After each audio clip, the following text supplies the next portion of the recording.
On the heels of the most active hurricane season since 1933, National Geographic is presenting a one-hour look into tornadoes, hurricanes, and what they're capable of. Cyclone will also be featuring the gripping personal account of Stanley Goldenberg. During Hurricane Andrew, Stanley and his family were trapped for hours during the 1992 storm. And the irony, Stanley Goldenberg chases hurricanes for a living. With his job with the National Research Center in Miami, Stanley joins us from New York. Stanley, how are you? Doing great. How are you, Bill? Just fine, thank you. I guess the irony, this time, the hurricane found you in a way. That's right. Well, actually, I've flown into hurricanes for a dozen years, and always thought I'd rather be in a plane in the air than on the ground, and Andrew certainly bore that out. An incredible, gripping story. Is there a brief synopsis you can give us without giving it all away just yet? Well, basically, after the birth of my fourth child in the hospital, I went home to join my three sons, my brother and sister-in-law, their three sons, and a kitten in our house, which was not in the evacuation area. And during the storm, the entire roof was ripped off. Wall fell on us. We were trapped there, like you said. And like many other thousands of people who experienced the worst winds of Andrew, grateful to escape with our lives. You know, this is the important part to drive home for our viewers here, Stanley, is that it can even happen to the experts like yourself. That's right. I knew it was coming, and we knew some preparations to take, but even the most preparations, you're just glad to get through with our lives. What else can we expect, rather, from Cyclone tomorrow night, along with you? Clear, and he'll always go over and over if we don't understand it, and so we won't get all in a hissy fit. He's always smiling. He's always got something positive to say. He makes sure everybody knows what to do, when to do it, and just cares about everybody. 1, 2, 19, go. And all his efforts don't go unnoticed. In addition to his accomplishments in musical competitions, the faculty selected Mr. Roberts as last year's Middle School Teacher of the Year. This summer, he worked hard and came in during the summer and brought the kids in during the summer so we would be prepared to play at pep rallies and football games. And we're really proud of our junior high team playing at those football games. And in fact, they perform at the stadium.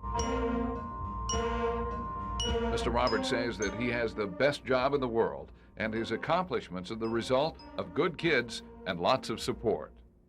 The way the program is set up with the administration and the Booster Club, anybody can teach these students. They come to band wanting to learn how to play.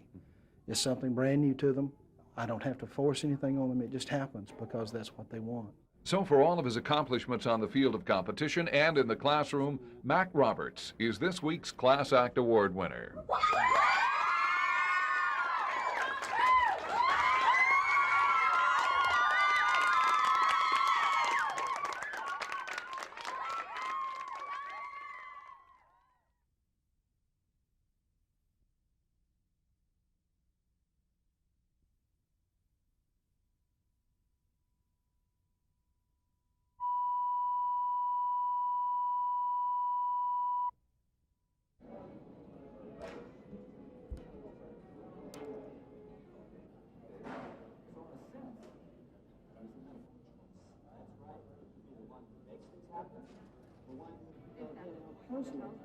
We're feeling the same type of pressure that you're.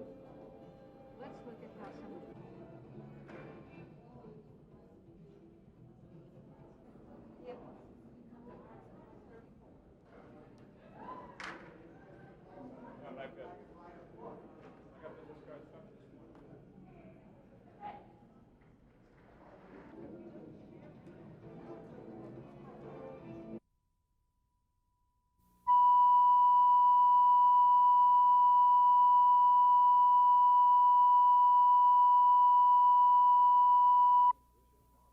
This is Fob James Live. Governor Fob James has been on the air for a little more than a year. His Monday afternoon radio program has been a big hit across the entire state. His communication director believes it's a cornerstone of the governor's appeal. I think it's an effective tool for staying in touch with the pulse of the people and for giving the people access. His opponents on the other side of the political spectrum want to use that same tool. I think talk radio is going to be an integral part of what we're trying to do with the new attitude theme of the Democratic Party, which was my campaign platform when I was running for chairman. But it's not just as easy as sitting behind a microphone and taking calls. The governor's people say if you're going to do a radio show, you have to be as open and as candid as you can possibly be. After all, the listeners are also voters. If the Democrats can begin to do that and to field questions the way the governor fields questions, I'm sure that the winner in that will be the people of the state of Alabama. This is an excellent way for the people in the state of Alabama to really make up their minds. Do they want to support a Democratic candidate in November or a Republican candidate in November? And the people of Alabama are experts at splitting tickets and voting their beliefs, so may the best party win. Chris Garrett, WSFA News 12, Montgomery. But it's not just as easy as...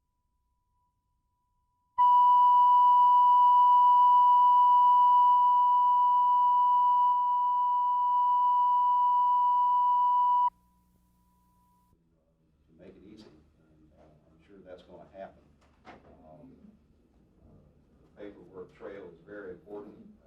Folks are certainly trained to make it work for them with the federal statutes that we're governed by. And I think one of the big items in all of the counties is going to be clearing debris. That's a big item, and others range from roads, bridges, electrical power systems, and things of that nature. I don't have a whole lot to say. Just to the disaster field office, assistance is available, and that's what aid can help make this happen.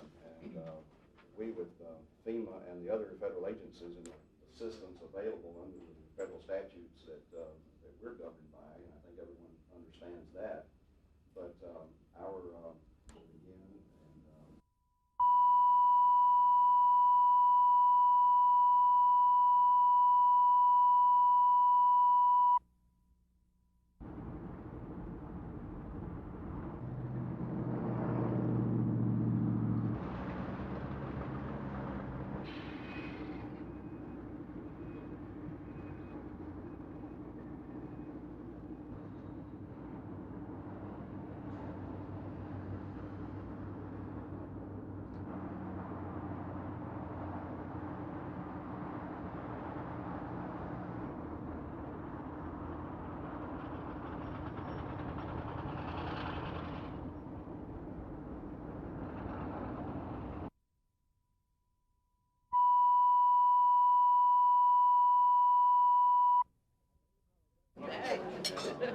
At the Sahara restaurant today, the GOP Medicare plan was one of the hot topics of conversation, and proposed cuts and Medicare increases didn't play well to this crowd.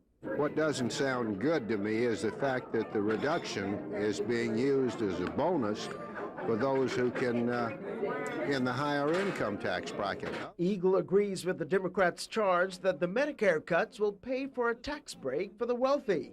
Republicans, of course, deny that, but most of this lunchtime crowd say Medicare should be off limits. I'm approaching senior citizen status, and I'm concerned about those that have come before me and those that will follow me. We worked all these years for it, and I think we should get it, and I don't think they should cut it. State officials, though, say the GOP plan will save Medicare from definite bankruptcy, and it will not negatively impact health care.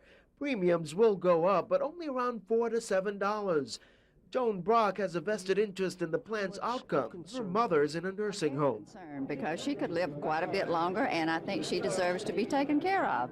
As Congress debates Medicare's fate, many people here are wondering if Medicare will be around at all for the next generations.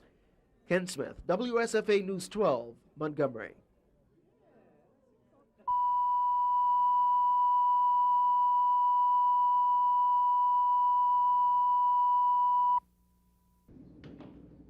And with the affixing of the Great Seal, this matter is brought to an end.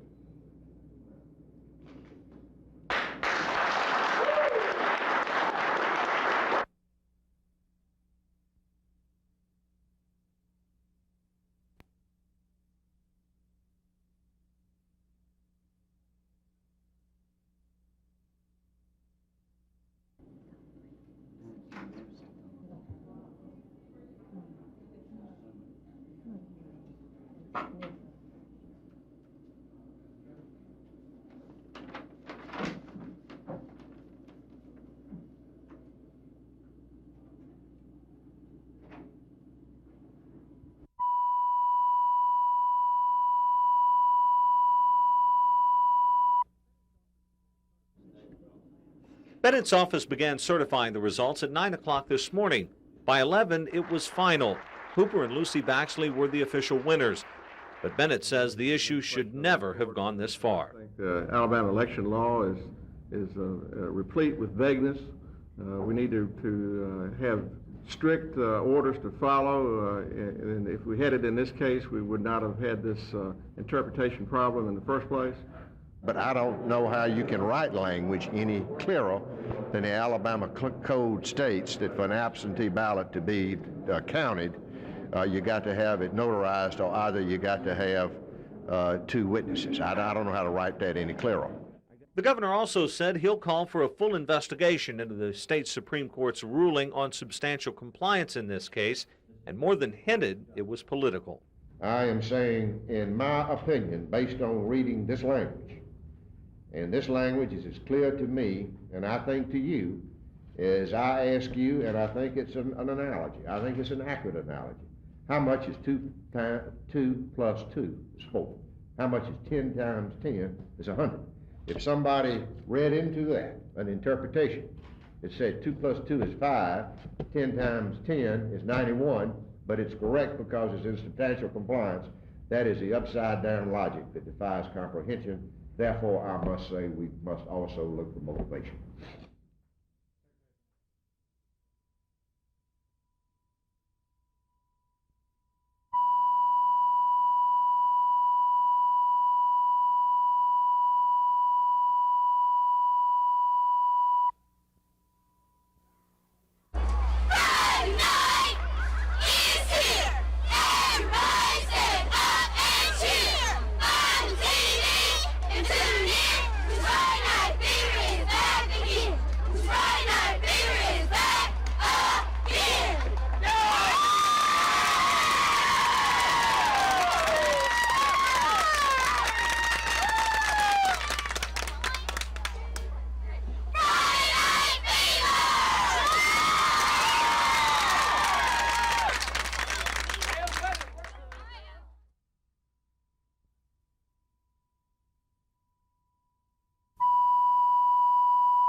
Asking in this lawsuit is that it be the court look at the proper authority to appoint commissioners to this agency that regulates the landfill business in this state. And in the management and in day-to-day operations. But we're still entitled to the relief on the thing dealing with the improper appointment of Mr. Shashi. And the letter we have attached a copy. They're the ones raising that issue. Mr. Smith, as part of his job, Regardless of who's doing it, you've got a governor that is appointing to the commission that regulates his garbage business. Now, I'll ask you, is that right or wrong?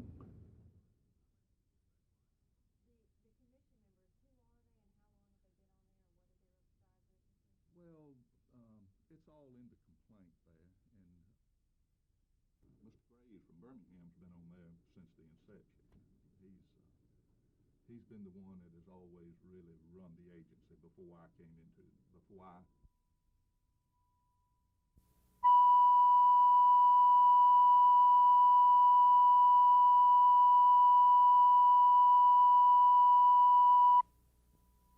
on the thing dealing with the improper appointment of Mr. Shashi. And the letter we have attached a copy to the... Some things that you can do, but there's some things that you can't do. Now, I'm not going to change this mess by myself. Why?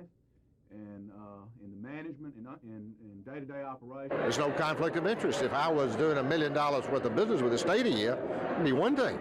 But it's like diversified products. We do absolutely no business, to my knowledge, with the state of Alabama. I made a trip to Atlanta, visited with the Inspector General for EPA, talked with them. I've talked to all the law enforcement groups that could be involved in this. And when was this? Back in July. So you're saying once you reported that, what happened? Well, once I reported it, they started an investigation.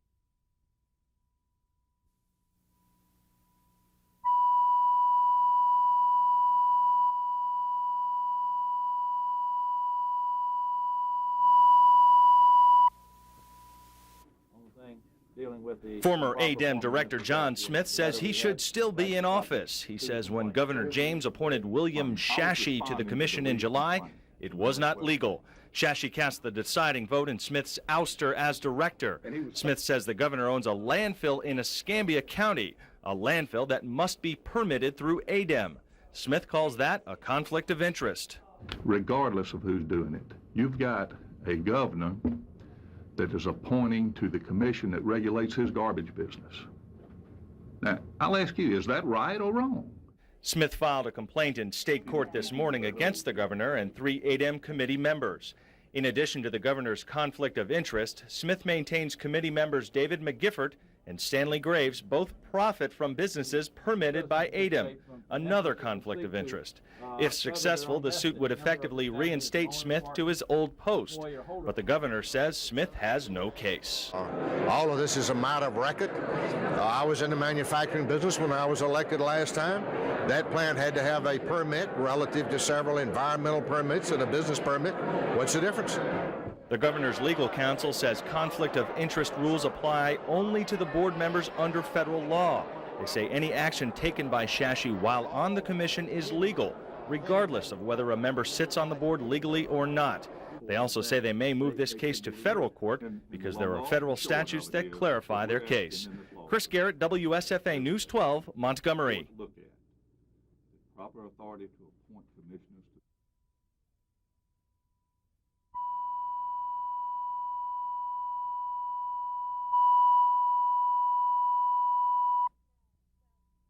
No, well, some of it's burns and stuff, but I had massive bruising on my chest and cuts, nicks on my face.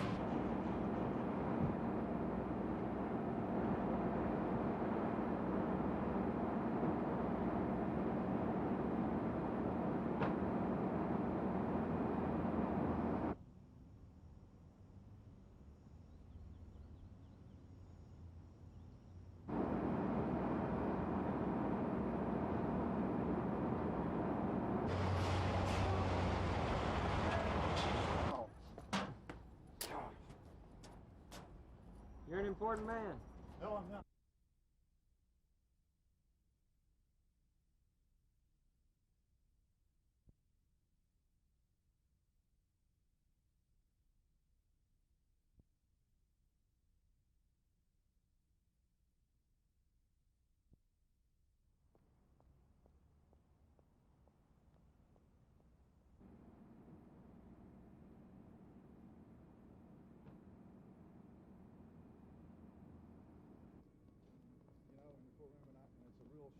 Such a short proceeding that I think Major has a career in military intelligence, top secret, and therefore has undergone every type of investigation you can imagine, which means that his background is honorable and absolutely clean. I've looked at the letters that he's written to Romania. He's expressed a desire to go there. He has done and admitted to a very horrible crime. Shouldn't he be kept off the streets if he's done a horrible crime?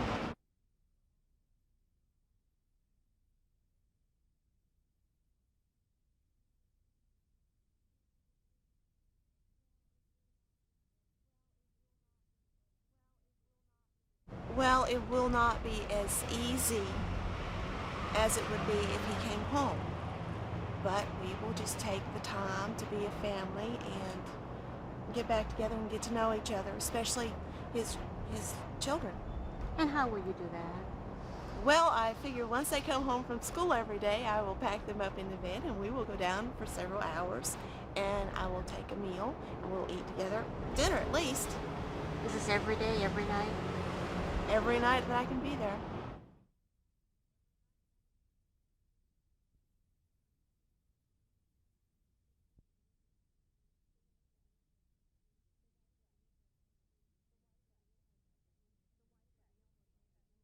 Cuts, deep cuts. The wife of Air Force Major Keith Haney still talks about her wounds. The cuts and the bruises came from a pipe bomb that exploded in her hands a month and a half ago when she received a package in the mail. Her husband, Major Keith Haney, is in jail for sending it. Prosecutors say he told investigators that he wanted to kill his wife because they had about $40,000 in credit card bills, and they say he wanted to be with his girlfriend, a 29-year-old nursing student he met while in Romania. But his wife now says she's had a change of heart and wants him home. Affairs can be forgiven and worked around, okay? The other, they have to prove to me and to the court and the judges and the jury and the press that he is guilty. Now, everyone is innocent until proven guilty. The government claims she wants him out of jail because she's having a hard time financially and needs the additional income. But she denies that has anything to do with it. I don't have to work at Walmart. There are jobs out there that takes my skills and good paying jobs, so I can survive on my own. Federal Magistrate John Carroll agrees that Haney should be released from jail because he says Haney is not a flight risk and has no record of trouble. But he says he has to live in the bachelor's quarters at Maxwell and can only see his family when they initiate it. I will take a meal and we'll eat together, dinner at least. Is this every day, every night? Every night that I can be there. The U.S. Attorney's Office says it's planning to appeal the decision. In the meantime, Haney has to remain here in the city jail. Estimates are that could be for another week. Eileen Jones, WSFA News 12, Montgomery.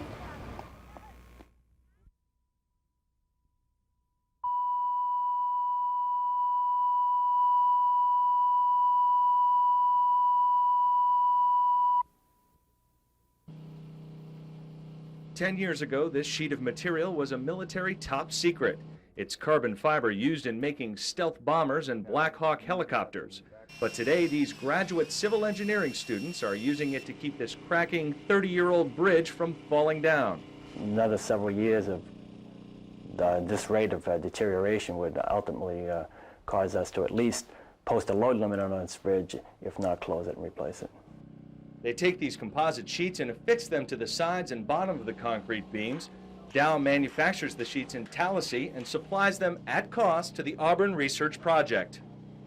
Notice on the side we have our glass fiber product, and on the bottom, the darker side, we have our carbon fiber reinforced plastic. Now that's the Black Hawk stuff. This is the Black Hawk material, yes. And again, the ultimate strength of this material is approximately 10 times that of the reinforcing steel which is inside this concrete beam. Once they glue the sheets to the beams, they vacuum pack them for 7 hours.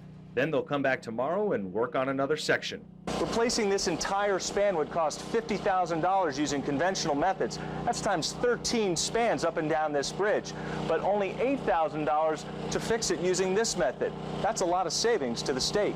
That's why the Department of Transportation is also sponsoring the research. As many as 300 bridges in Alabama could use this treatment. They'll check the progress of this bridge for 18 months. If all goes well, bridges across the country could be getting the high-tech support. Chris Garrett, WSFA News 12, Bullock County.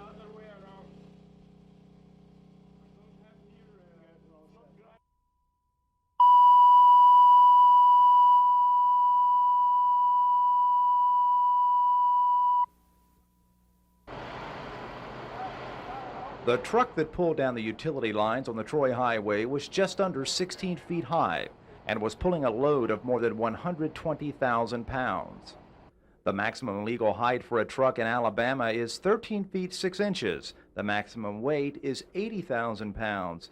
But the state will issue special permits that allow trucks to exceed those limits.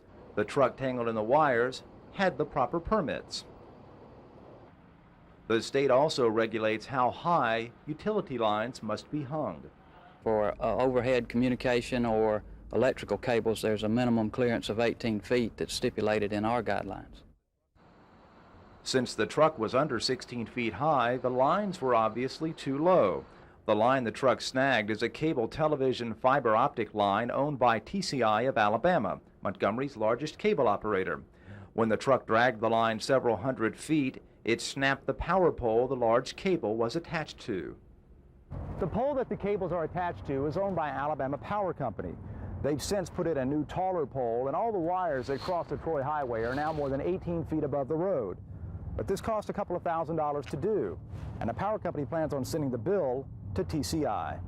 Barry Ammons, WSFA News 12, Montgomery.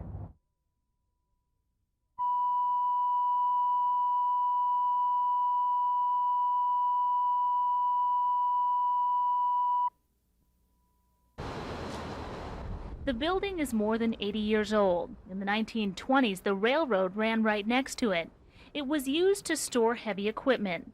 Today, it looks almost the same on the outside, and inside, the floor is the one from 1913. So is the ceiling and the pipes. But now there are tables, chairs, a bar, and a brewery. We will have 25,000 gallons of beer on tap at any one time. And we serve 16-ounce glasses here.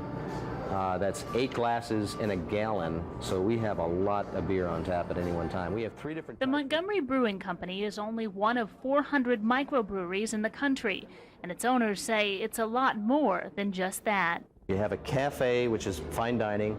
You have a pub, which is entertainment. We had a nice group in last night. And then if you don't want the entertainment, you go upstairs and shoot pool and watch TV. So 3 different venues. When you get down here, you're going to be here all night. Eventually, the second floor of the old Teague's Hardware building will be a banquet room. Right now, the brew pub is only open for dinner, but a lunch menu is in the works. And like the dinner menu, it's likely to have some pretty interesting things. We have alligator tail on here. I tried that last night for the first time. It was a little bit chewy, but people liked it. Heard of it, really? Yeah, you ought to try it. Armadillo eggs? Armadillo eggs. And of course, lots of beer.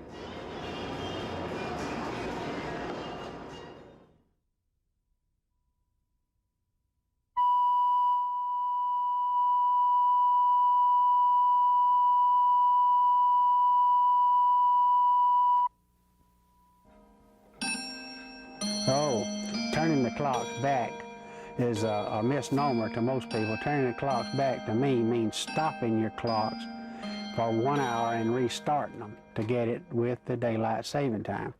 For 20 years, Glenn Patrick has been collecting and restoring clocks.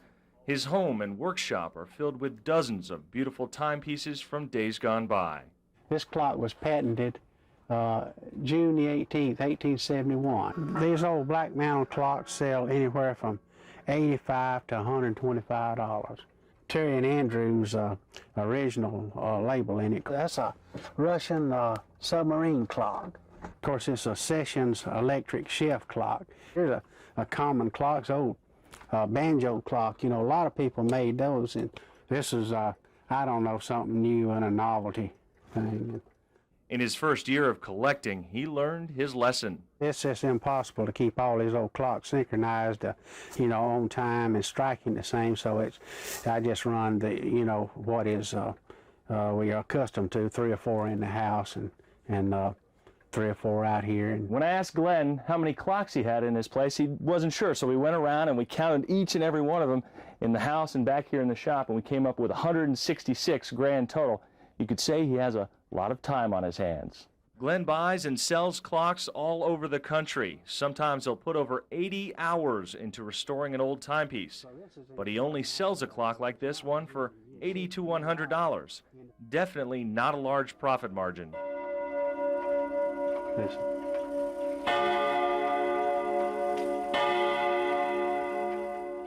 I call it breathing life back into an old antique or you know, or something like that, and letting people enjoy them. You know, I'm not in it to make the money. I'm enjoy it to have fun. And, boy, this is going to be a long one this time.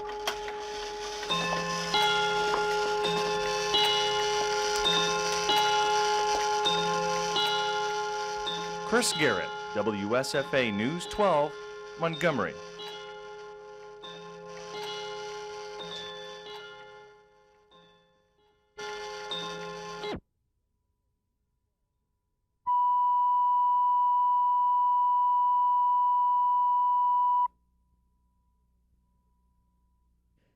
Year-old Eric Shira and his neighborhood buddy Christopher Berry pleaded guilty to drug distribution charges. Police accused them of selling LSD and marijuana out of this Lake Forest home. They say the signs were all there. A lot of vehicles coming and going, loud parties involving people who look to be too young to be drinking beer and things like that.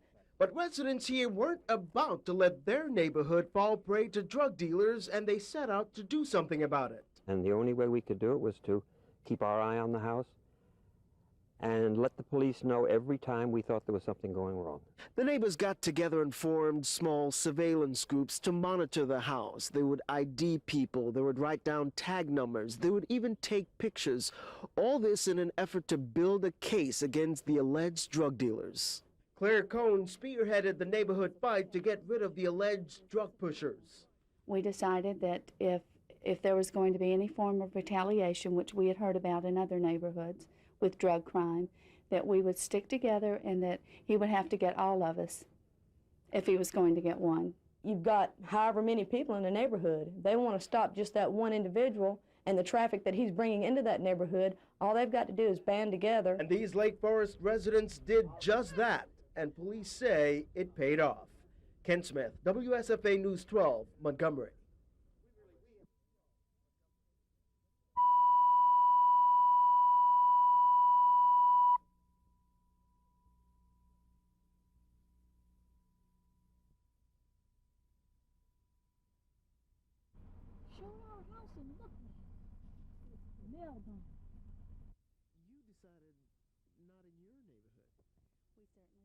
We have children in this neighborhood. I have two myself. And we decided that because of this young man's crimes, that we're all prisoners in this neighborhood and that we weren't going to take it. The whole purpose of this was to get a message out to the children. And sure, say no to drugs is fine, but I think the best thing we can say is say no to jail.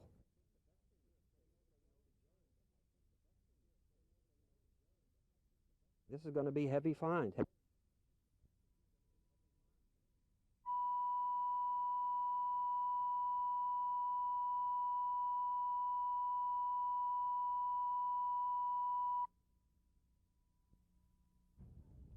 It's the second largest industry in the nation, and it's on the decline. Tourism is in need of a boost, and this conference is here to give it. Delegates from around the nation are gathering at the White House Conference on Tourism and Travel. They're putting their heads together and developing a strategy to attract more visitors to the U.S., something that will benefit Alabama as well. What we hope to do is to marry the strategic plan of the United States with the strategic plan of Alabama. And finally, for the first time in history, we will have a common song to sing. And we hope that in Alabama we'll be playing a major role in the tourism industry in this country. Aubrey Miller is one of 23 delegates calling themselves Team Alabama. While tourism in the state is faring pretty well, it can always use a boost. Certain countries have perceptions, or certain visitors have perceptions about Alabama, the South, certain parts of the USA. And I think this has brought us all together to look at our image as a whole. This conference aims to bring tourism executives from around the nation together so they can share ideas on how to market their states to international and domestic tourists. Nearly 1,700 delegates, the consensus is it's working. We are gaining name recognition of the tourism business as a whole as a crucial part of the nation's economy. With the Olympics in Atlanta next summer, the state expects the overflow of international visitors to make Alabama part of their visit. The torch will be brought through Montgomery and go up to Jasmine Hill. So it's a tremendous opportunity for all of us in the state to capture the attention of the world. With the state's background rich in Civil War and civil rights history, Team Alabama hopes that attention will last long after the Olympics have gone. In Washington, Kirsten Page, WSFA News 12.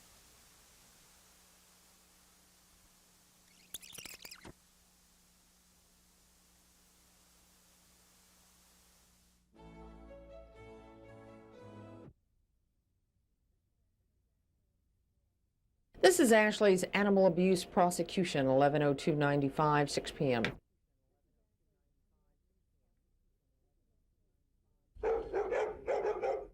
Most of us are familiar with the Andalusia story where dozens of animals were being kept by one woman.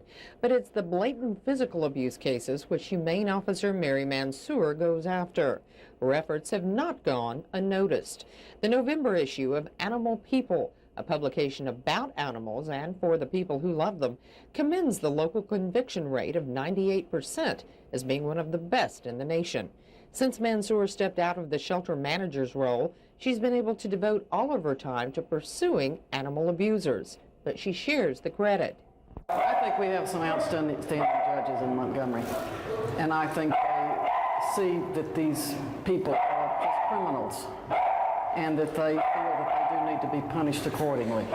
The judge cited in the article is Municipal Judge Curtis Springer.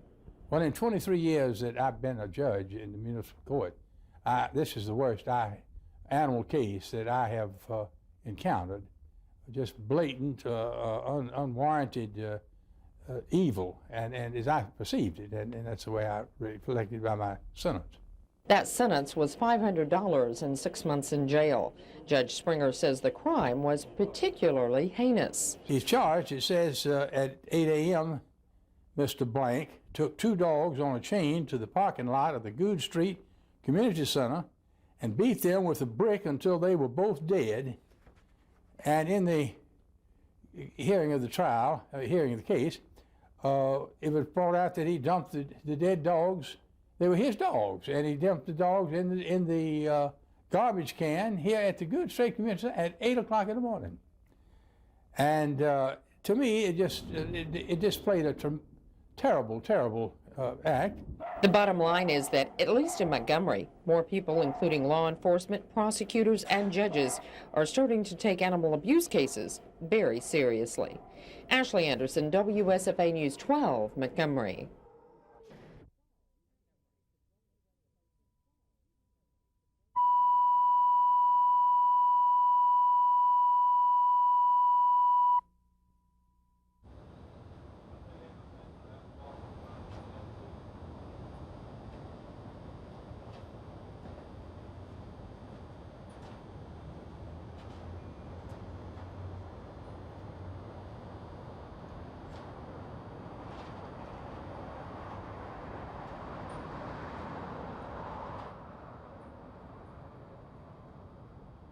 He constructed that device in his own home with no regard for the safety of his wife or his children, even before he mailed it. What's to say he wouldn't construct another device at that base with no regard for the people who live there? So how do you feel about pretrial saying that they're willing to have his place inspected?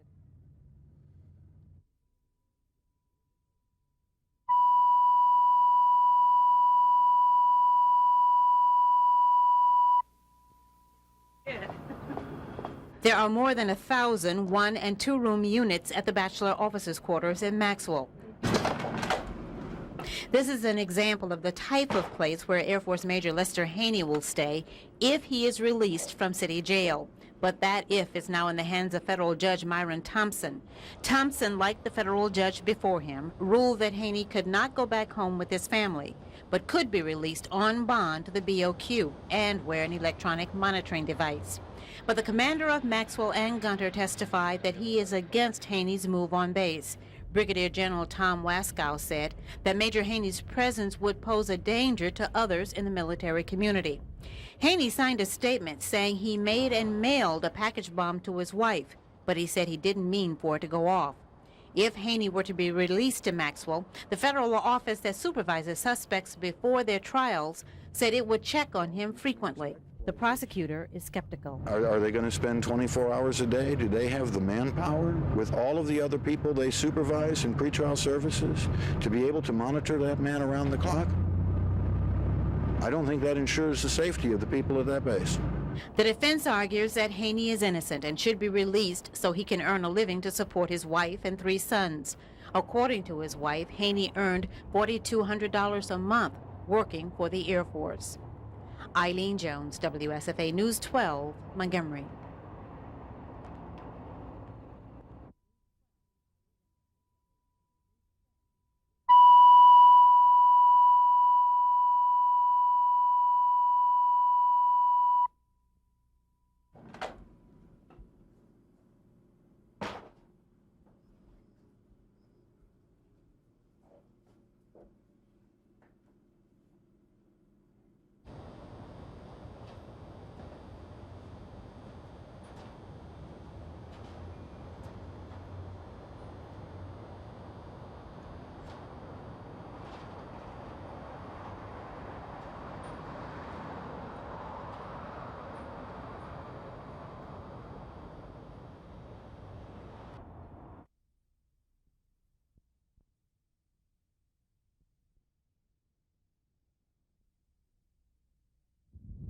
When Opal came ashore, she brought 130-plus-mile-an-hour winds, a 17-foot storm surge, and hundreds of millions of dollars in damage. For some, the damage was relatively small. For others, a total loss. Every building with a circled C on it is condemned and will be torn down. What's the last month been like here? A mess. All I know how to describe it, I ain't never done work like this before. I've been running heavy equipment for about 7 years now, and I ain't never seen nothing like it. Just cleaning up debris and stuff like that. Everywhere along this section of the coast, there is demolition and rebuilding. And as devastated as the area is, it could have been much worse. We were very fortunate that it happened in our shoulder season, but here we are a month later. We probably have 99% of our restaurants are open and operating. We checked with most of our accommodations people just last week, and we have well over 6,000 to 7,000 rooms that are available now. So we're in great shape for the snowbird season. For next summer, it's our recommendation that don't call and cancel because you may not get a room.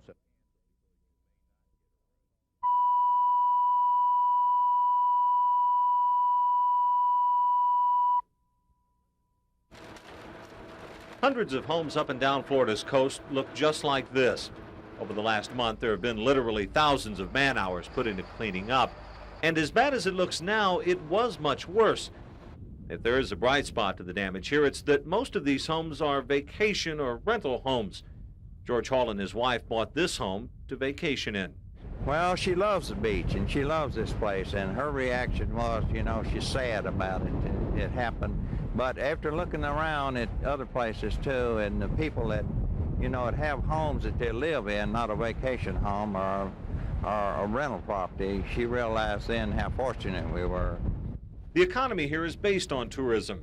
Most area businesses are back up and running, and local officials say they won't try to keep people out, even though they're still cleaning up.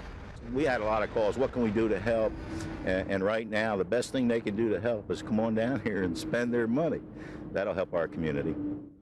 This is what Sandpiper Cove looked like a little more than a month ago. A stark difference from what you see here today.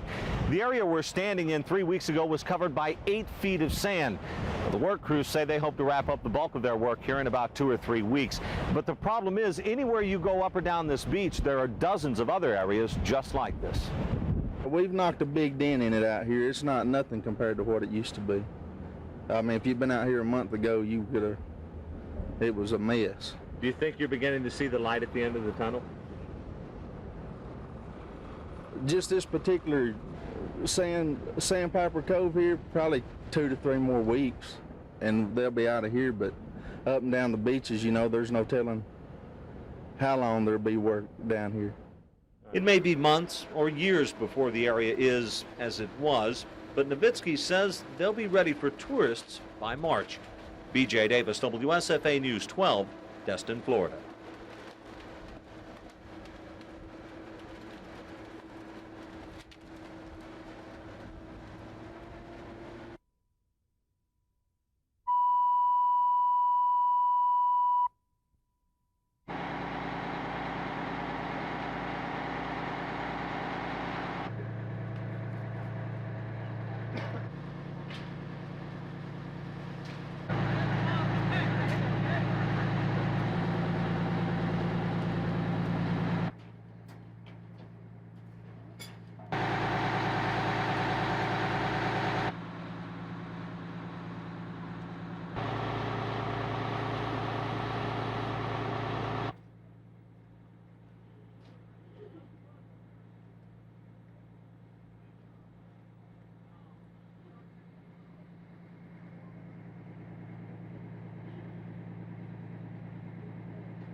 Savannah Love walked away from her Jordan Street home November 4th and hasn't been heard from since.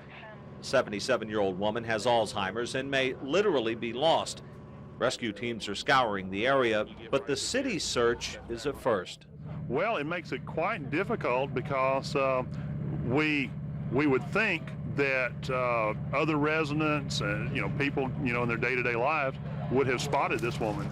We do most of our searches in wilderness, wide area searches, and this is really something a little bit different for us. The Search and Rescue Squad has set up their base, ironically, here at the Goodwill store on Air Base Boulevard. Now, they have a canine unit out helping in the search, but it's been 6 days since the woman disappeared, and that's going to make the search tough, even with the dog. It would have been very advantageous if we had been advised, as soon as this occurred, then we could have brought our dogs in and probably picked up a trail within, a short period of time. The team has personal items of the woman. They also have reports of her being seen in the area. And for now, that's all they have. Many times we think that we're going to have somebody who is not going to be found successfully, and that's the one that actually turns up to be found safe and sound. So they'll keep looking until, hopefully, Savannah Love is found. B.J. Davis, WSFA News 12, Montgomery.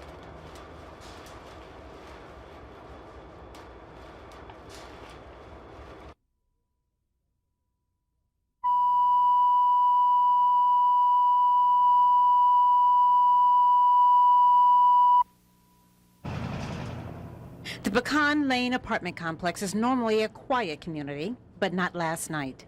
When firemen arrived here around midnight, they say they saw no flames, only smoke. And they believe it was the toxic smoke and the gases and the extreme heat that killed the 2 children.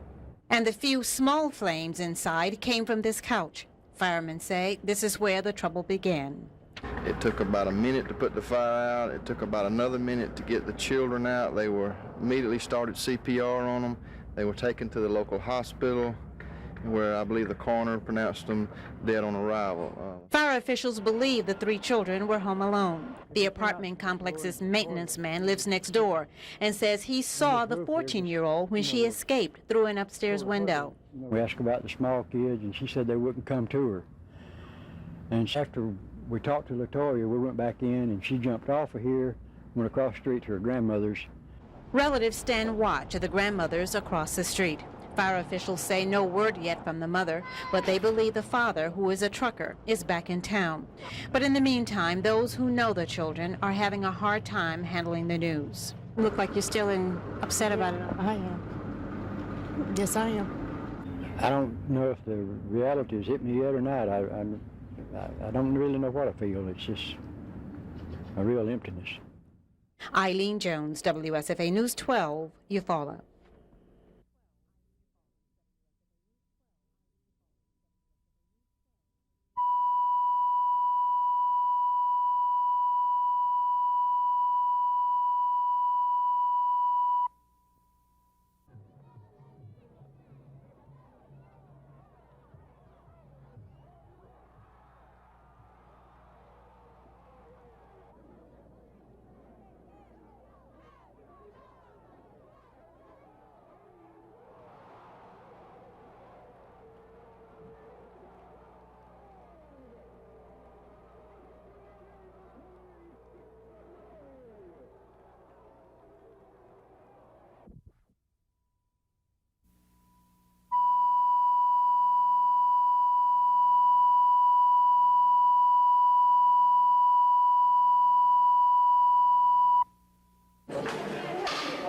Lily Henderson came down with polio when she was just 10 years old. Since then, she's been in a wheelchair, but that hasn't kept Lily from walking down the aisle. Ironically, it was the disease that caused her so many problems that brought her together with the love of her life. Lily met Ray Harold through a support group for people with post-polio syndrome. He called and we started talking, and he came up to some meetings, and we met each other and we started going out. And unlike Lily, Ray didn't know he had post-polio syndrome, and when the disease confined him to a wheelchair a few years ago, it was Lily who helped him deal with it. She's made me feel like a real human being. You know, she gives you that extra kick to get up and get things done. You know, you don't just sit still, go do something. You can be as happy sitting down as you can on your feet, I assure you that. You do have to learn to do things in a different way sometime. Your destination is the same. You may just have to find a few detours to get there, but you can make it. And after Lily convinced Ray of that, he convinced her to marry him. And now, along with Lily's son and Ray's son, the four of them are ready to fight the disease as a family. There's so much that we can do together that we cannot do alone. We just complement. Where she's weak, I'm strong. Where I'm weak, she's strong. So it just, I believe we said a few months ago, you know, together we make a pretty good person. So she's everything.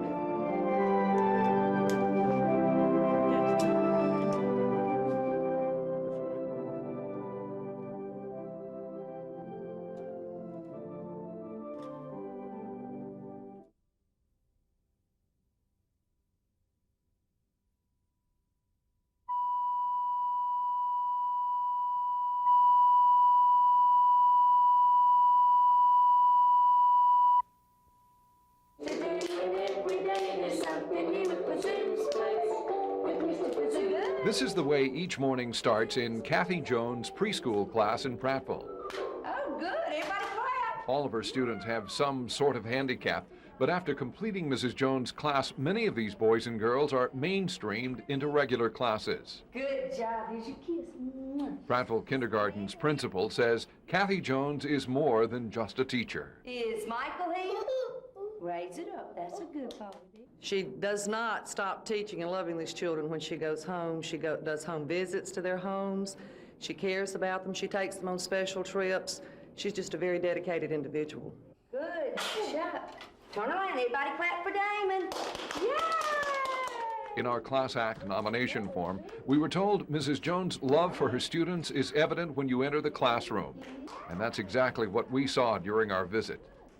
Well, I just love doing it. I've done it for a long time, and they are all so good. They love coming, and we have so much fun that I take each one of them individually. We try to approach each child, and we work with the parents, and we try to just do the most that they can do to their fullest potential. We get these children when they're 3, and I think the sooner we can get them, the sooner we can start with the parents and with the children to help them to develop. And I think just love them a whole lot. We do a lot of hugging and kissing and that kind of thing, and I think that's where it all starts, is right there.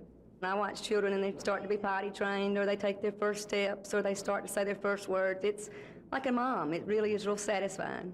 So for her truly significant contributions to her students, Kathy Jones is this week's Class Act Award winner. Yay,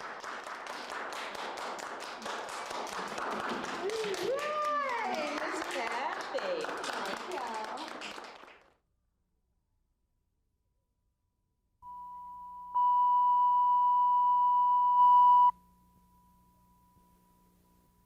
Authorities say Ray Lampley and his wife Cecilia and this man, John Baird, were all in on a plot to bomb their so-called perceived enemies, including the Southern Poverty Law Center here in Montgomery.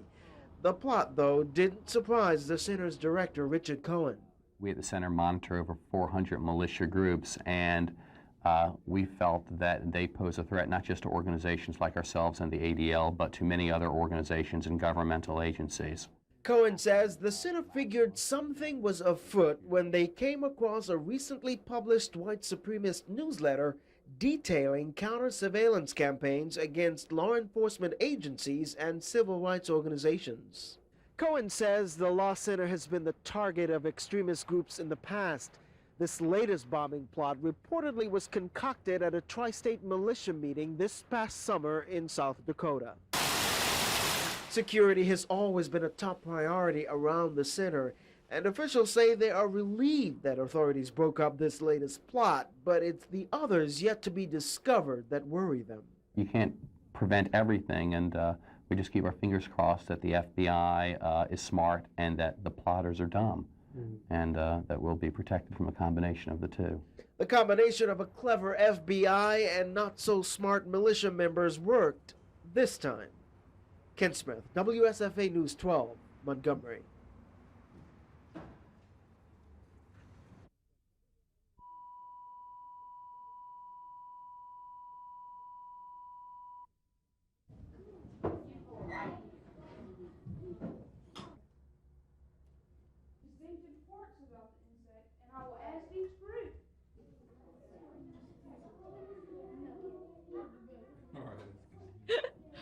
She just does it. Okay.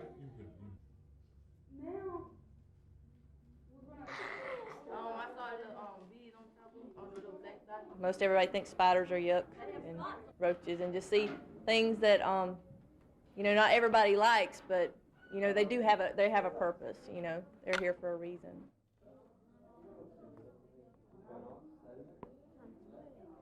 Has anybody ever seen one? Really?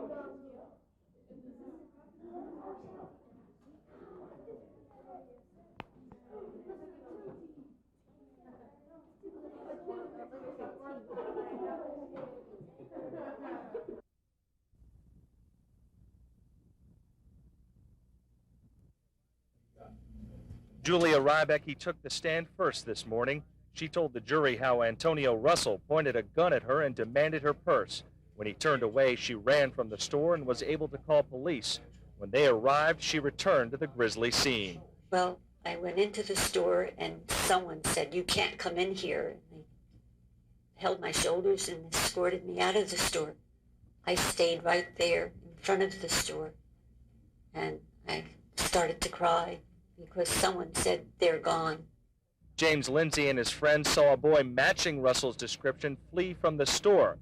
He was the first person to see the crime scene, and recalling it for the jury was almost too much to take.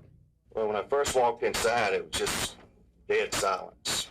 And within 2 or 3 seconds after I walked in, there was an elderly lady come in behind and grabbed me by the arm.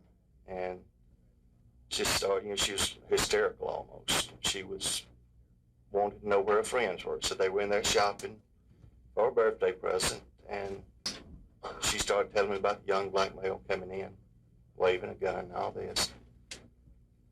And that she was just really hysterical. And at that point, I looked over to my right behind the counter, and I saw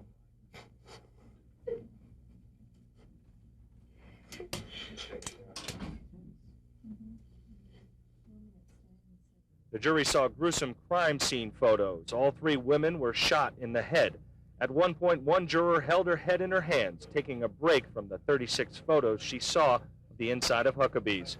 Other witnesses testified they saw Russell with a pistol just 2 hours after the crime. Police investigators lifted Russell's fingerprints at Huckabee's. They found Ms. Chavis and Benefield's purses at his home. They found bullets and shell casings at the crime scene, seemingly insurmountable evidence pointing towards Antonio Russell as the killer.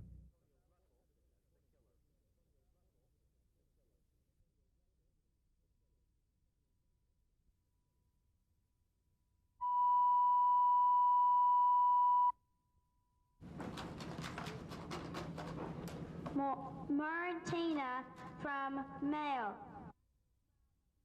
Well, I presented a country is China, and I learned about the population and what rank they are in it, what rank they are in the production, all the minerals and manufacturing they have, how they hybrid rice. Well, my family is from India, and that's the country I did, but I learned about the population, about many, and the capital, and some of the monuments that are very famous there that I really didn't know about.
Y'all are so special. You wouldn't believe how many cards he's gotten. And it's just, I would say hundreds. I mean, he would get 25 or 30 cards every day. And, he's a special boy. Through prayers and the grace of God, he's on. Amen. And show him, Taylor, no tubes. It was long and hard. Didn't think we'd ever get that discharge slip. But we got it today, and we just want to praise the Lord for him being here and getting to come home.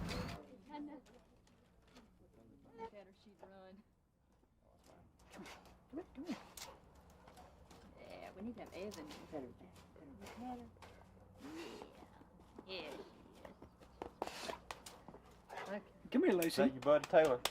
Is that your buddy? You and Lucy are best friends, aren't you?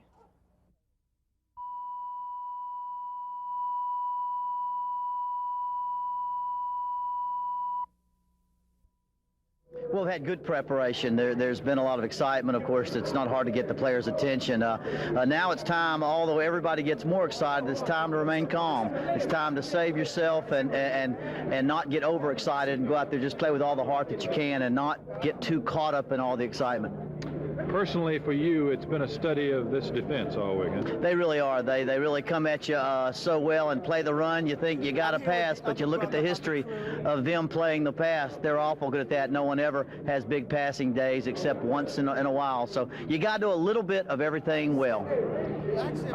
If all 11 were this intense, could you handle it? I'll never know, but I wouldn't want to, that's for sure. There's only one game like the Auburn-Alabama game, and I don't think anybody wants to have it more than once a year. You want your team to get in bed early tonight and get a good rest and then while away the hours. How will they while away the hours till game time? Well, we'll go overnight and go to LaGrange, get in a hotel just because so many people are having fun here in town. Come back in fairly early and just have a normal game day like last week where they'll probably catch a football game on TV and then relax, and before you know it, they'll be strapping it up.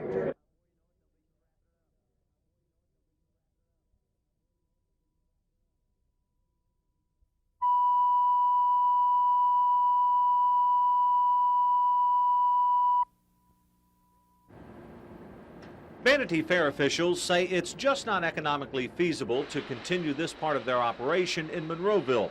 The plant here makes bras, which requires a lot of hand labor, which VF says costs less in foreign countries. Yes, some of it would go to Mexico. Some of it could go to other offshore locations, you know, that are not even NAFTA related. We've got work also in Honduras and Dominican Republic. In some of the product in this location could go to other domestic locations, but basically it would move to a lower cost manufacturing environment. VF has been operating in Monroeville since 1936.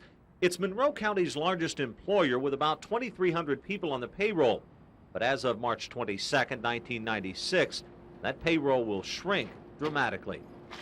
Vanity Fair will still have 1,600 employees here in Monroeville, but that's little consolation to the 660 who are losing their jobs. And those workers say the layoffs come at a particularly bad time, right before the holidays. It's scary because now we're like, well, do you go and buy Christmas or do you just try to make it through? You know, especially before Thanksgiving, they could have waited until after the holidays, I think. No, we support them. We are buying their materials, and if they take it to another country to get it, you know, sold or whatever, and then bring it back to us to buy, I think it's a tragedy. Oh, I think it's terrible, but it's something that we're going to have to live and deal with. But we thank God for, you know, us being here. And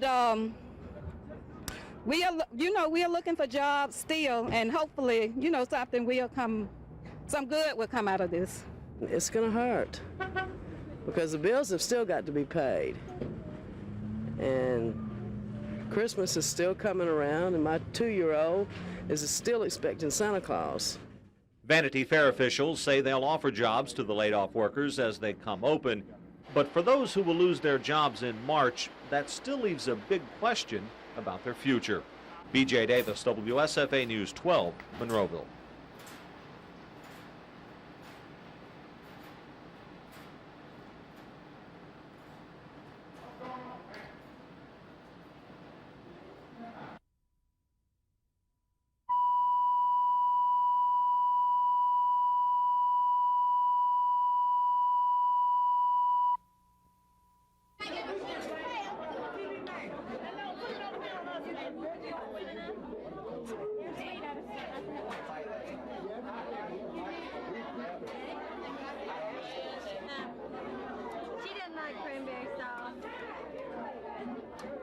This is a chance just to come out and share some love during the Thanksgiving season. And the big thing is we tell them is in about 5 or 6 hours, this meal, they're going to be hungry, they're going to be ready to eat again. But we want to come and share with them Jesus Christ because he's something that just fills their heart, and they won't hunger again for that part of their life anymore.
The Lieutenant Governor's Task Force report makes 16 recommendations to the legislature. Among them, allowing cities and counties to enact youth curfews, authorizing drug dogs, searches, and metal detectors when necessary in public schools, enforcing truancy laws, adopting two-tier sentencing for violent juvenile offenders, which will allow them to serve time with DYS until they come of age, then go to prison. Also stiffening penalties for the parents of juvenile offenders, and 11 other laws cracking down on young criminals. Simply put, the Lieutenant Governor says some of our youth are just out of control. During his press conference, he gave two good examples, too. This house here in the 2300 block of Hercules Avenue, where two teenage girls, one 17, the other 14, are accused of murdering a 72-year-old man. The Lieutenant Governor also talked about a recent case in Opelika where a 15-year-old boy was convicted of capital murder for killing 3 elderly women. You know, there's just no reason, you know, for a 15-year-old to murder 3 people and not to be tried as an adult. 14-year-old who, you know, apparently a robbery motive, at least that's what's reported. You know, that's capital murder. That will send you to the electric chair. I think that he should do that and then give them life. They should get the death sentence for killing people and for nothing. And they didn't have to kill him on account of taking his money. They could have got it from him without killing him. Siegelman says he hopes to get the bills through during the upcoming regular session in February, unless the governor calls a special session next month. Then he'll try to get as many as possible through then. B.J. Davis, WSFA News 12, Montgomery. But they would go to that facility and stay there until they become old enough to go to Tutwiler. Are you worried about the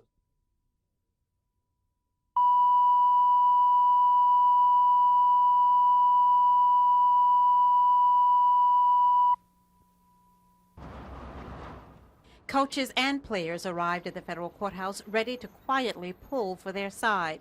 The court battle is over athletes at the predominantly black West Side schools like Carver and Lanier, and the athletes at the mostly white East Side schools like JD and Lee.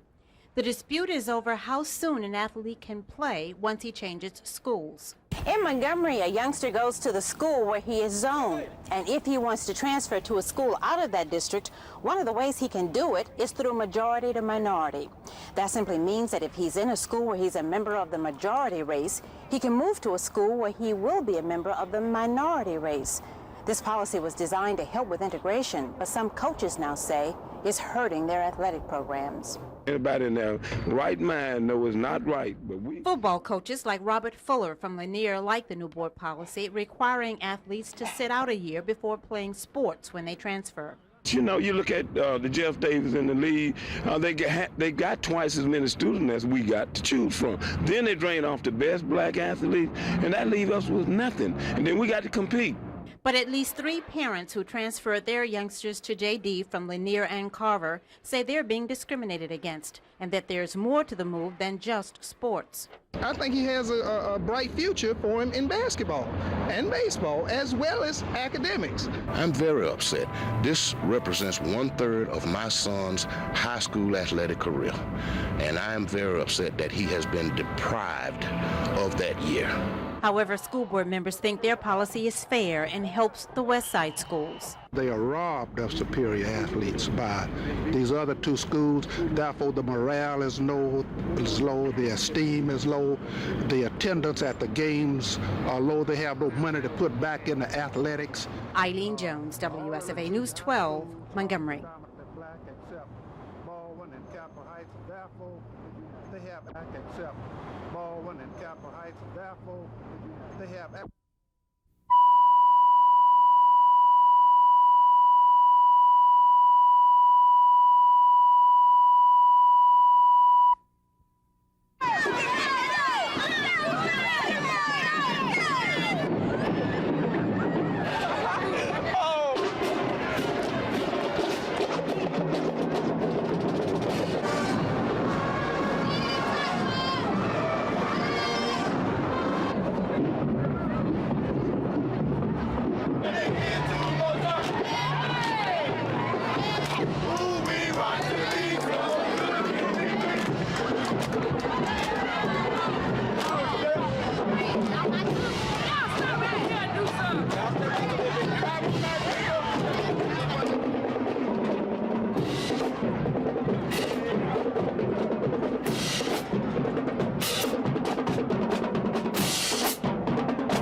My advice would be to not go into the market with 100% of your investable dollars at any one time.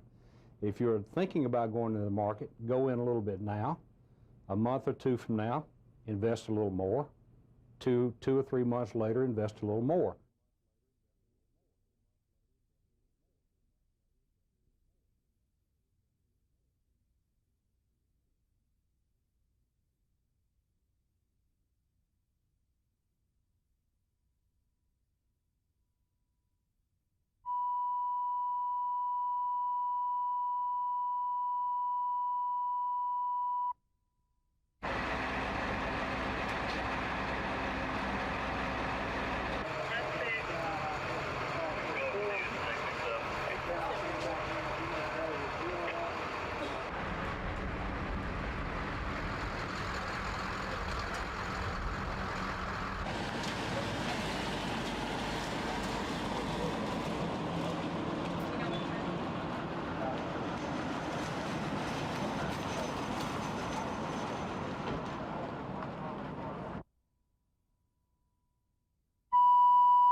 Holiday shoppers often have a hard time overcoming their compulsion to spend, but piling up an unmanageable amount of debt is always in the backs of their minds. Seriously thinking of that.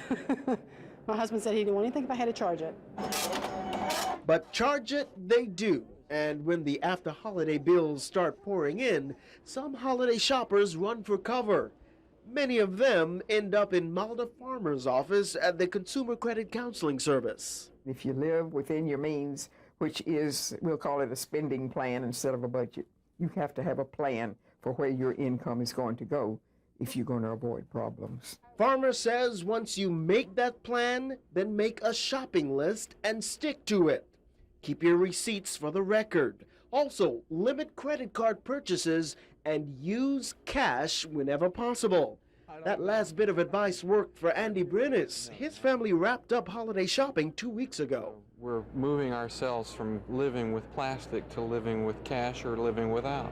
You want to enjoy Christmas, and you can't enjoy it if you're worried about bills later. Folks at the Consumer Credit Counseling Service says it's a given that people will spend during the holidays, but spend wisely, they say, lest you be visited by the ghost of Christmas past due. With today's Newsmakers, I'm Ken Smith.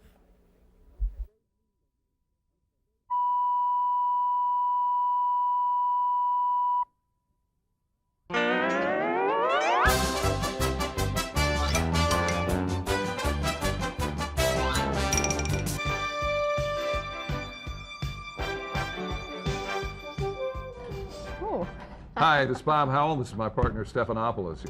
Thanks for joining us on this, what is the date today? Oh, we're back. I was taking a little Coke break. Excuse me here. We were on the phone. You almost got it hung up. Wait a minute. Let me finish asking. Are you still there? Reporter Jennifer Krause is in Saraland, and she brings us up to date on the situation. Jennifer? Showers and thunderstorms developed right in the afternoon hours, and AmSouth is down. They're up a quarter. Coca-Cola is up 3/8 of a point as we look at the markets. But the clouds behind the markets. Well, look at this. I'm behind these numbers. Hey, I can hide back here. You can't even see me, can you? Hi, how you doing? Hi, good to see you. Ken Smith, WSFA News 12, Auburn. Could your pet fish be coming down with the flu? Boo! It's going to just about do it for the rest of most of Central. Woo! That was a lie. Who filed a lawsuit in 1986. Ooh, goodness gracious, that scared me to death, whatever that was.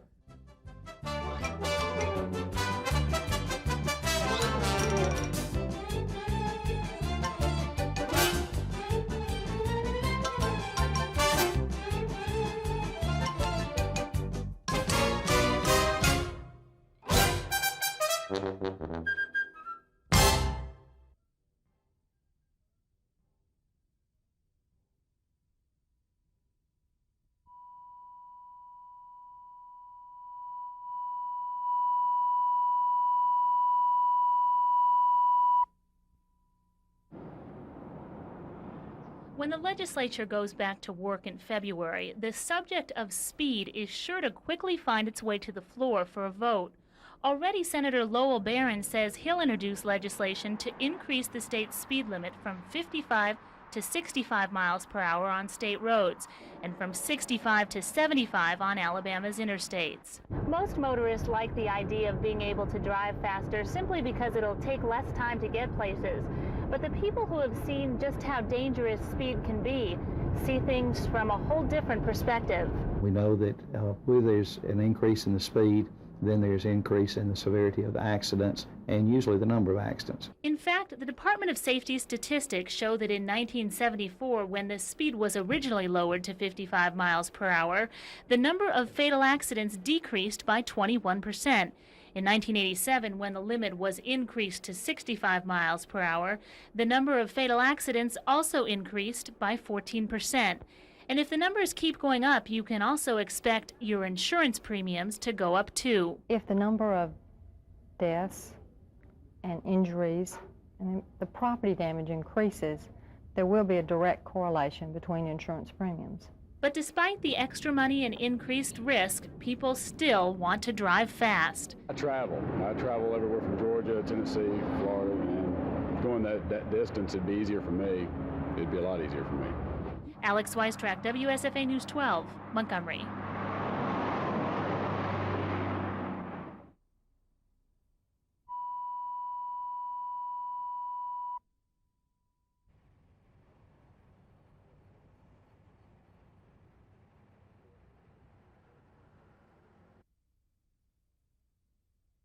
Had a 95 Hyundai, was attempting to turn left onto the service road in front of Shawnee's.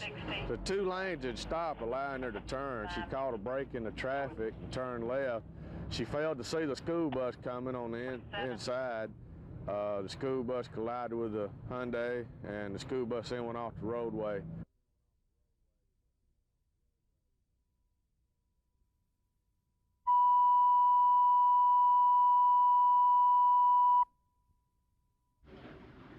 My promise to you today is that I will base my vote on the next generation and not on the next election.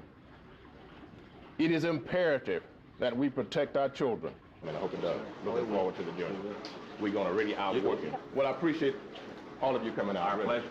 And we are looking definitely forward to blazing the trail, and hopefully that we can make an impression that people will never forget.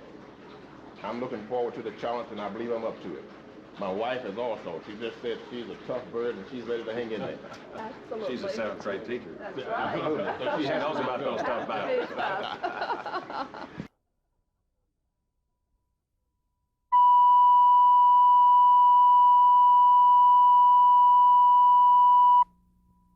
Just thinking about what had happened with Mrs. Parks as she... This 40th anniversary panel discussion of the bus boycott stirs a lot of memories for those who lived it.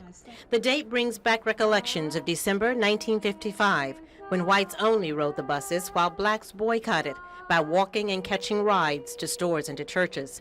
It's also a time for remembering the pain of the arrests, the death threats, the bombings, and the nonviolent position that black leaders took at the time.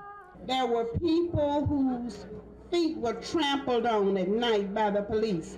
They would stand on the toes of men's shoes and just turn all around, hoping that they could make them become violent. Everyone on this panel played a major part in that bus boycott, or is representing someone who did. From secretaries to organizers, they remember the day Rosa Parks was arrested for refusing to give up her seat to a white person. They also recall that 5 days later, they had their first mass meeting, and the civil rights movement was born. Rosa Parks visited that church again in the 70s, but Coretta King remembers that night in 1955. The Montgomery Advertiser said 5,000 foot-stomping, hand-clapping blacks or Negroes were gathered at the Holt Street Baptist Church last night. Now, if they gave us credit for having 5,000, you know we must have had many more. No one knew then that those beginnings would have a ripple effect on the country and the world. And it all started with one lady who speaks softly but wears a big smile. And as we go through this weekend, we will just continue throughout the year. But this time for remembering, it's not over with this celebration. Every year in February, the stories of Rosa Parks and the bus boycott are usually told and retold during Black History Month. But it will probably be another 10 years before these leaders reminisce together again. NBC 13, Eileen Jones in Montgomery.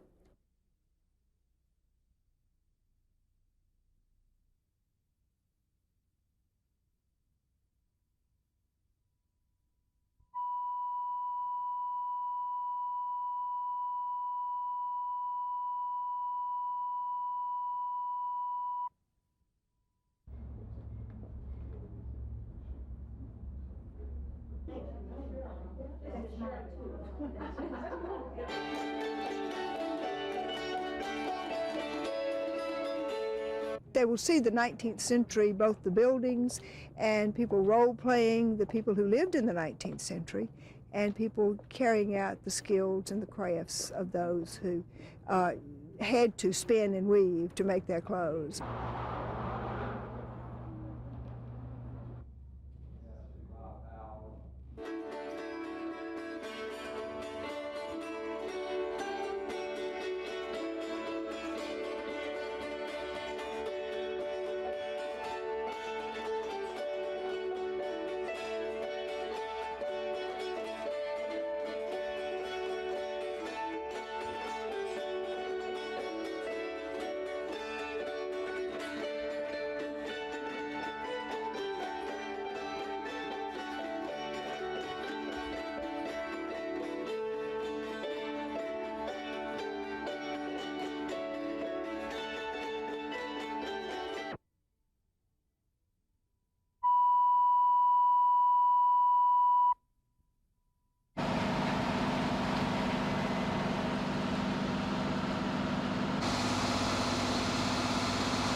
The idea that a conflict that really is certainly several years old and more accurately is decades and hundreds of years old, that somehow or other the situation is going to be precisely different 12 months from now simply does not seem very likely.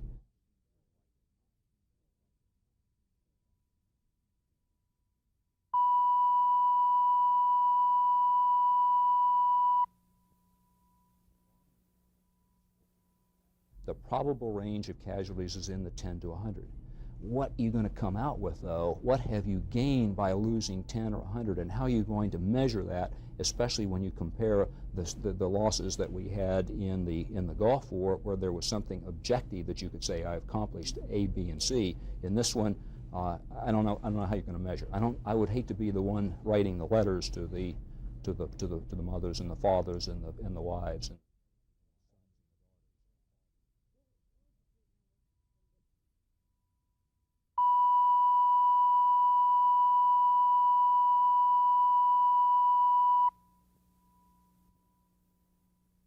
The communications, the logistics, precision weapons, things from the air, things from space.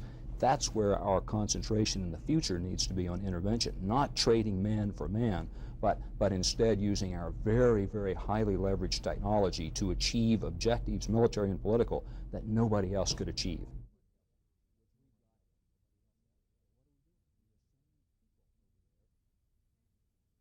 Ashley's unemployment package, 1206.95, 6 p.m.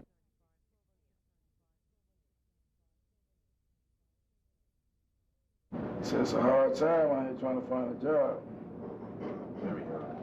And you go everywhere.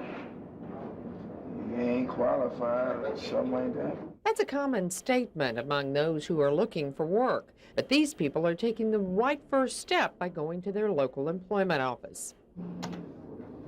Part-time. 20-year-old Lisa Roan has only been unemployed for about a week, but says she needs to work to fulfill her dreams.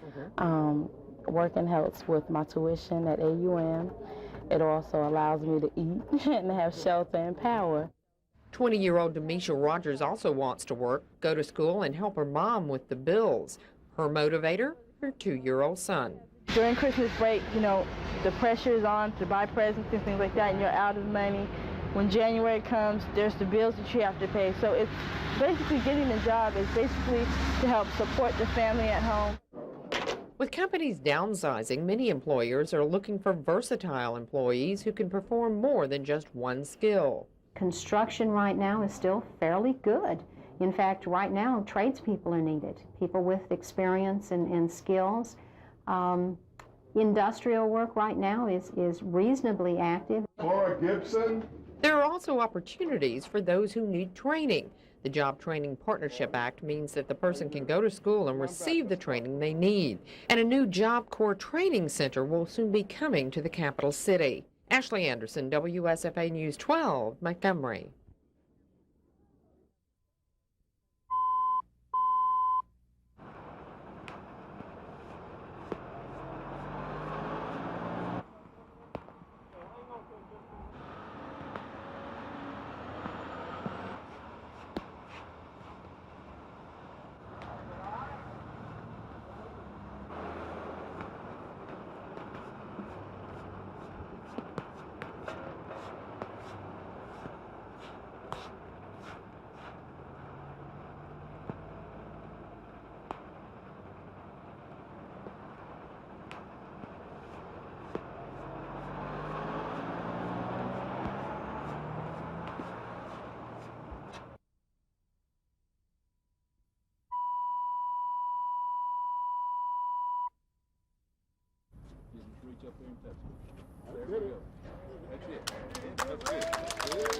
Relighting the flame today on this day particularly was chosen for the simple reason it's the 54th anniversary of the bombing of Pearl Harbor, which was a day of infamy, and it caused the American people to become involved in World War II. And secondly, it's a day that we culminate the ending of our commemoration for the 50th year anniversary of World War II.